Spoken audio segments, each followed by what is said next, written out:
100 ଲୋକରୁ 80ଟା ଲୋକ ନିହାତି ଭାବରେ କୁହନ୍ତି ଯେ ମୁଁ ସୋମବାର ଆଇଁଷ ଖାଏନି, ମୁଁ ମଙ୍ଗଳବାର ବି ଆଇଁଷ ଖାଏନି, ସୋମବାର ମୁଁ ଶିବଙ୍କୁ ମାନେ, ମଙ୍ଗଳବାର ଦିନ ମୁଁ ମା ମଙ୍ଗଳାକୁ ମାନେ, ମୁଁ ଗୁରୁବାର ଆଇଁଷ ଖାଏନି, ଗୁରୁବାର ଦିନ ମୁଁ ମା ଲକ୍ଷ୍ମୀଙ୍କୁ ମାନେ, ଗୁରୁବାର ଦିନ ମୁଁ ପିଆଜ ରସୁଣ ବି ଖାଏନି, ମୁଁ ଶନିବାର ବି ଆଇଁଷ ଖାଏନି, ମୁଁ ଶନିଦେବ ମନ୍ଦିର ଯାଏ ପୂଜା କରିବା ପାଇଁ, ମୁଁ ସୋମବାର ମଙ୍ଗଳବାର ଗୁରୁବାର ଶନିବାର ମୁଁ ସତରେ ଆଇଁଷ ଖାଏନି, ସତ କହୁଛି। ଏମିତି କୁହନ୍ତି ସାଙ୍ଗମାନେ। କିନ୍ତୁ ଭଗବାନ ଦେଖନ୍ତିନି ଆପଣ କ'ଣ ଖାଉଛନ୍ତି, ଆପଣଙ୍କର ପ୍ଲେଟ୍ରେ କ'ଣ ଅଛି ଖାଇବା, ଭଗବାନ ତାହା ଦେଖନ୍ତିନି।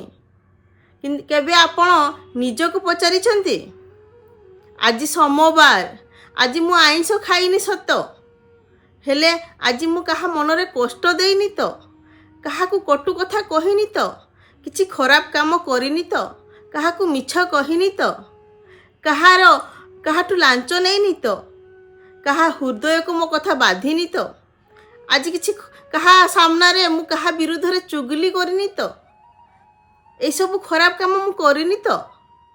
କେବେ ନିଜକୁ ନିଜେ ପ୍ରଶ୍ନ କରିଛନ୍ତି? ସେଇ ସୋମବାର, ଯେଉଁ ସୋମବାର ଆପଣ ଆଇଁଷ ଖାଇନାହାନ୍ତି ବୋଲି ଚାରିଆଡ଼େ କହୁଛନ୍ତି ଯେ ମୁଁ ଆଜି ସୋମବାର ଆଇଁଷ ଖାଇନି, ତ କେବେ ନିଜକୁ ନିଜେ ପଚାରିଛନ୍ତି ଯେ ସୋମବାର ଆଜି ଆଇଁଷ ସିନା ଖାଉନି କିନ୍ତୁ ଏଇସବୁ କର୍ମ ମୁଁ କରୁଛି କି ନା ନାହିଁ, ଆପଣ ନିଜକୁ ନିଜେ ପଚାରିଛନ୍ତି?